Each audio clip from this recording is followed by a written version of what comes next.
ఇదిగో 100 రూపాయల stamp paper దేవుడి కాడ పెడుతున్నాం, ఒట్టు పెడుతున్నాం, నమ్మండి దేవుడి మీద ఒట్టు అన్నారు. ఎన్ని మాటలు చెప్తే ఇవాళ నేను అడుగుతా ఉన్నా బట్టి విక్రమార్క గారిని, భద్రంగా పెట్టుకోమంటివి కదా కార్డులు, భద్రంగా 100 రోజులు పెట్టుకోమంటివి కదా, మరి 1000 రోజులు అయ్యేందుకు వచ్చే ఇప్పుడు ఎక్కడ పెట్టుకోవాలా కార్డులు, మరి ఏం చేయాలా? ఇక ఎంత సిగ్గులేని నీతి మాలిన మనుషులంటే కాంగ్రెస్ నాయకులు. ఏమైందయ్యా, 100 రోజులు 6 గ్యారంటీలు అంటారు కదా, 420 హామీలు ఇస్తారు కదా, 13 డిక్లరేషన్లు చెప్తారు కదా, రైతులకు రైతు డిక్లరేషన్, ఎస్సీ ఎస్టీలకు ఎస్సీ ఎస్టీ డిక్లరేషను, బీసీలకు బీసీ డిక్లరేషను, మహిళలకు మహిళా డిక్లరేషను, యువజనులకు యువజన డిక్లరేషను, మైనారిటీలకు మైనారిటీ డిక్లరేషను, ఎంతొస్తే అంత 420 అడ్డమైన హామీలు. అభయహస్తం అనే పుస్తకం మీ మేనిఫెస్టో పెడితిరి కదా, ఏమైంది మరి 100 రోజుల ముచ్చట అని ముఖ్యమంత్రి గారిని అడిగితే ఆయన ఏమంటున్నాడు ఎరికేనా? ఎంత కండలు తిరిగిన వస్తాదైనా 3 నెలల్లో పిల్లలు పుట్టిస్తాడా అని మాట్లాడుతున్నాడు. సరే ముఖ్యమంత్రి గారు, నువ్వు చెప్పింది కరెక్టే, 3 నెలల్లో పిల్లలు పుట్టారు, ఓకే, మేము కూడా ఒప్పుకుంటాం, మాకు కూడా తెలుసు, కూర్చున్న వాళ్ళందరికీ తెలుసు, రాష్ట్రంలో అందరికీ తెలుసు. 3 నెలల్లో పిల్లలు పుట్టపోతే పర్వాలేదు, కానీ 30 నెలల్లో పిల్లలు పుట్టపోతే నిన్నేమనాలి? మరి ఏమనాలన్నా? నేను అనట్లేదు, 30 నెలలే ఇంకా నువ్వు చెప్పిన ఒక్క హామీ అమలు కాకపాయ ఏమనాలి మరి నిన్ను? నేను అనలేదా, మళ్ళీ మీరు అనాలా?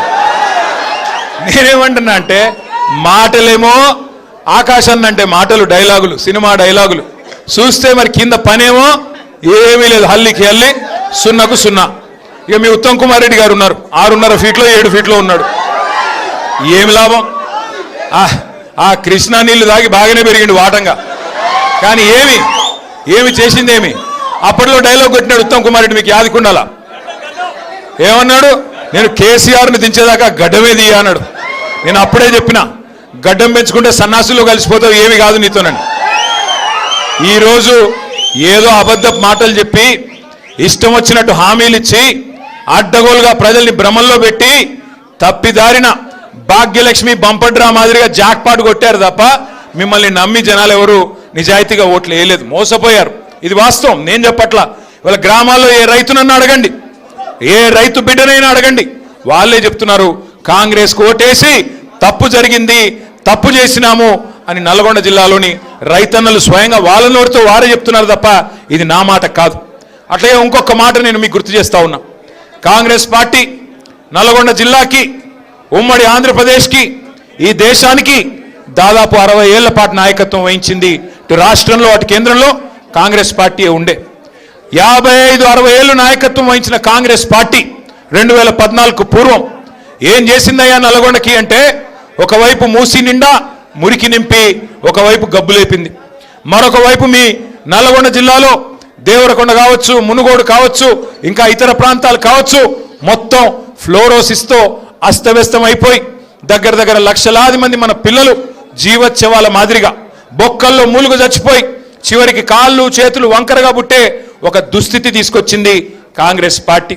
ఎన్నడూ మిర్యాలగూడ కానీ, సాగర్ కానీ, హుజూర్ నగర్ కానీ, కోదాడ కానీ, తుంగతుర్తి కానీ, సూర్యాపేట కానీ టైలెంట్ గ్రామాలకి ఎన్ఎస్పి ఉన్నా ఎన్నడూ టైలెంట్ గ్రామాలకి నీళ్లు కూడా ఇవ్వని పరిస్థితి కాంగ్రెస్ పార్టీది. అట్లాగే కరెంటు కష్టాలు అయితే నేను చెప్పే పని లేదు. అర్ధరాత్రి దొంగలు వచ్చే కరెంటు కోసం ఆ కావల గాయడానికి పోయి చచ్చిన రైతులు ఎంతమందో నాకంటే బాగా మీకు తెలుసు. ఆ కరెంటు షాక్లతో, పాము కాట్లతో ఇబ్బంది పడి చచ్చిపోయిన రైతులు ఎంతమందో నాకంటే బాగా మీకే తెలుసు. అట్లాగే నల్గొండలోని మూషంపల్లి అనే ఒక ఊర్లో ఒకే ఒక్క రైతు రామరెడ్డి గారు, ఒకడే రైతు రామరెడ్డి గారు 57 బోర్లేసి ఆయన పేరే బోర్ల రామరెడ్డిగా మారిపోయిన పరిస్థితి మీ జిల్లాలోనే మనం చూస్తున్నాం. మరి కేసీఆర్ గారు ఏం చేశారు? 60 ఏళ్ల కాంగ్రెస్ ఆనాడు మనకు నల్లగొండను అస్తవ్యస్తంగా అప్పచెప్పిపోతే 10 ఏళ్లలో కేసీఆర్ గారు చేసింది ఏందో 1 నిమిషంలో నేను మీకు చెప్పే ప్రయత్నం చేస్తా. కాంగ్రెస్ పార్టీ 60 ఏళ్లు పరిపాలించి నల్లగొండకి ఒక్కటంటే ఒక్క మెడికల్ కాలేజీ ఏనాడు సాధించలేదు. అదే కేసీఆర్ గారు కేవలం 10 ఏళ్లలోనే 1 కాదు 3 మెడికల్ కాలేజీలు మీ జిల్లాలో పెట్టిన ఘనత నల్లగొండలో, సూర్యాపేటలో, భువనగిరిలో మన నాయకుడు కేసీఆర్ గారిది.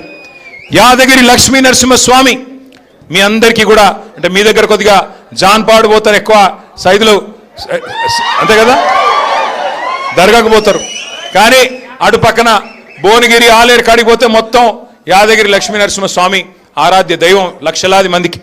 అట్లాంటి లక్ష్మీ నరసింహస్వామి దేవస్థానాన్ని ఎవరు పట్టించుకోలేదు గత 60 ఏళ్లలో. కానీ కేసీఆర్ గారు వచ్చిన తర్వాత 1800 కోట్ల రూపాయలతో ఇవాళ భారతదేశానికే తలమానికమైన ఒక అత్యద్భుతమైన పుణ్యక్షేత్రాన్ని మీ జిల్లాలో నిర్మాణం చేసింది కేసీఆర్ గారి ప్రభుత్వం. అట్లాగే మీ పక్కనే ఉండే మిర్యాలగూడ నియోజకవర్గంలో ఒక గోదావరికి మాత్రమే పరిమితమైన విద్యుత్ ఉత్పత్తి కేంద్రాలని నల్లగొండ జిల్లాకు తేవడమే కాకుండా జగదీష్ రెడ్డి గారి నేతృత్వంలో దామరచెర్లలో భారతదేశంలోనే అతి పెద్దదైన ultra mega power project plant దాదాపు 35,000 కోట్ల రూపాయలతో ఏర్పాటు చేసింది కేసీఆర్ గారి ప్రభుత్వం. అట్లాగే అన్నింటికి మించి రైతు బంధు లాంటి పథకాలిచ్చి ఫ్లోరోసిస్ ని రూపుమాపే మిషన్ భగీరథ లాంటి కార్యక్రమం చేసి చివరికి మీ టైలెండ్ గ్రామంలోని ప్రతి చివరి మడిదాకా నీళ్ళిచ్చి భారతదేశంలో తెలంగాణ వరిధాన్యం ఉత్పత్తిలో నెంబర్ 1 అయితే పంజాబ్ని హర్యానాని తలదన్ని మరి ఉమ్మడి తెలంగాణలోని ఉమ్మడి జిల్లాల్లో నంబర్ 1 జిల్లా ఎక్కడ ఉంది వరిధాన్యం ఉత్పత్తిలో అంటే మీ నల్లగొండ జిల్లాగా నిలబెట్టింది కేసీఆర్ గారి నాయకత్వం. ఏం చేసిండయ్యా కేసీఆర్ అంటే ఇవాళ ఇంతున్నోడు అంతున్నోడు ఎవడు పడితే వాడు ఏది పడుతుంది మాట్లాడుతున్నాడు. ఏం చేసిండు కేసీఆర్ గారు? ఒకడు అంటాడు అప్పుల పాలు చేసిపోయినాడు కేసీఆర్ అంటాడు. పార్లమెంటులో కేంద్ర ప్రభుత్వం చెప్పినా రిజర్వ్ బ్యాంకు అది నువ్వు చెప్పేది తప్పురా సన్నాసి, 8 లక్షల కోట్ల అప్పు తప్పు అని చెప్పినా సిగ్గొస్తలేదు రేవంత్ రెడ్డికి. పార్లమెంట్లో కేంద్ర ప్రభుత్వం చెప్పింది తెలంగాణ వచ్చినాడు అప్పు 72,000 కోట్లు. కేసీఆర్ గారు డిసెంబర్ 3, 2023 నాడు దిగిపోయినాడు తెలంగాణ నెత్తి మీద ఉన్న అప్పు 3,50,000 కోట్లు. అంటే కేసీఆర్ గారు చేసింది 2,80,000 కోట్ల అప్పు. ఎస్, కేసీఆర్ గారు అప్పు చేసిండు. ఎందుకు చేసిండు కేసీఆర్ అప్పు? ఎందుకు చేసిండు అంటే 70 లక్షల మంది రైతుల ఖాతాల్లో 73,000 కోట్లు వేయడానికి అప్పు చేసిండు. అవును, ఎస్, కేసీఆర్ అప్పు చేసిండు. 1000 గురుకుల పాఠశాలలు పెట్టి మన ఎస్సీ, ఎస్టీ, బీసీ, మైనారిటీ పిల్లలకు 6.5 లక్షల మందికి విద్యా బుద్ధులు చెప్పించేదానికి అప్పు చేసిండు కేసీఆర్. ఎస్, గతంలో కేసీఆర్ లేకముందు, కేసీఆర్ రాకముందు మొత్తం రాష్ట్రంలో ఉమ్మడి తెలంగాణలో ఆనాడు 5 మెడికల్ కాలేజీలు కూడా లేకపోతే వాటిని 32 కాలేజీలు చేయడానికి, మెడికల్ కాలేజీలు 32 నర్సింగ్ కాలేజీలు పెట్టడానికి జిల్లాలో, ప్రతి జిల్లాలో పేదల కోసం వైద్య విద్య, నర్సింగ్ విద్య అందించడానికి 32 మెడికల్ కాలేజీలు, 32 నర్సింగ్ కాలేజీలు కట్టించడానికి అప్పు చేసినాడు. ఎస్, కరెంటు కష్టాలలో కాంగ్రెస్ వదిలిపెట్టిపోతే ఇవాళ మీ నల్లగొండలోని అల్ట్రా మెగా పవర్ ప్రాజెక్టు దామరచెర్లలో కట్టి 24 గంటల వెలుగు జిలుగుల తెలంగాణగా నిలపడానికి, విద్యుత్ కష్టాలను తొలగించడానికి ఒక్క విద్యుత్ రంగం మీదనే 1,00,000 కోట్లు ఖర్చు పెట్టిండు కేసీఆర్. ఎస్, రైతన్నల కోసం ఫ్రీ కరెంట్ ఇచ్చేదానికి, 24 గంటలు ఇచ్చేదానికి 10 ఏళ్లలో 50,000 కోట్లు ఖర్చు పెట్టిండు కేసీఆర్. ఎస్, అందుకు అప్పు చేసిండు. అట్లాగే కాళేశ్వరం అనే ప్రాజెక్టు మీ తుంగతుర్తికి, మీ సూర్యాపేటకి, మీ కోదాడలోని చివరి మడిదాకా నీళ్లు వస్తున్నాయి ఇవాళ గోదావరి నీళ్లు అంటే దానికి కారణం కాళేశ్వరం కాదా? అగోగా కాళేశ్వరం కట్టడానికి 94,000 కోట్లు ఖర్చు పెట్టిండు కేసీఆర్. ఎస్, కేసీఆర్ అప్పు చేసిండు. కేసీఆర్ చేసిన ప్రతి అప్పు తెలంగాణకు పెట్టుబడిగా మారింది. తెలంగాణ భవిష్యత్ తరాల కోసం ఒక బంగారు బాట వేసింది, బంగారు పునాది వేసింది. నేను అడుగుతా ఉన్న రేవంత్ రెడ్డిని, మరి నువ్వు వచ్చి 2.5 ఏళ్ళైంది. మొన్ననే బడ్జెట్ సమావేశాల్లో రేవంత్ రెడ్డి చెప్తా ఉన్నాడు, నా ప్రభుత్వం వచ్చినాక 3,70,000 కోట్లు అప్పు చేసిన అన్నాడు. అంటే కేసీఆర్ గారు 10 ఏళ్లలో సంవత్సరానికి 28,000 కోట్లు అప్పు చేస్తే ఈ మొనగాడు 2.5 ఏళ్లలోనే 3,70,000 కోట్లు అప్పు చేసినాడు. మరి నేను అడుగుతా ఉన్నా రేవంత్ రెడ్డి గారు, 3,70,000 కోట్లు అప్పు చేస్తేవి రైతు బంధు ఇచ్చినావా? కనీసం రైతు బంధు వచ్చిందా? కౌలు రైతులకు రైతు బంధు వస్తున్నదా? రుణమాఫీ సంపూర్ణంగా జరిగిందా?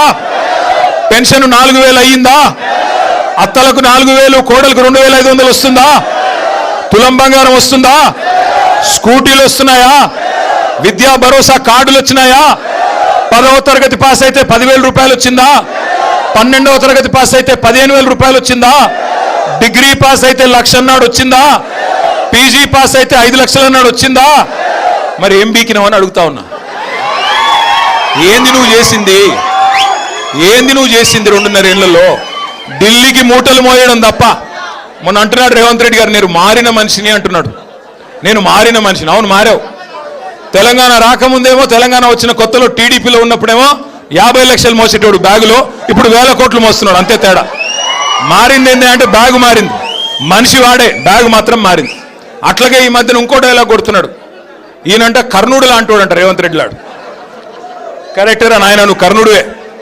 ఎన్నికలకు ముందేమో దానవీర శూర కర్ణ, ఎన్నికలకు ముందు దానవీర శూర కర్ణ, ఇది ఇస్తా అది ఇస్తా, మీరు బ్యాంకుకి లగెత్తుకొని పోయి 2 లక్షలు తీసుకోండి, నేను వచ్చి రాగానే మాఫీ చేస్తా, ఆడోళ్ళందరికీ తులం బంగారం ఇస్తా, నెలకు 2500 ఇస్తా, 1 కోటి మందిని కోటీశ్వరులు చేస్తా, బీసీలకు 1,00,000 కోట్ల బడ్జెట్, మైనారిటీలకు సప్లాను, బీసీలకు సప్లాను.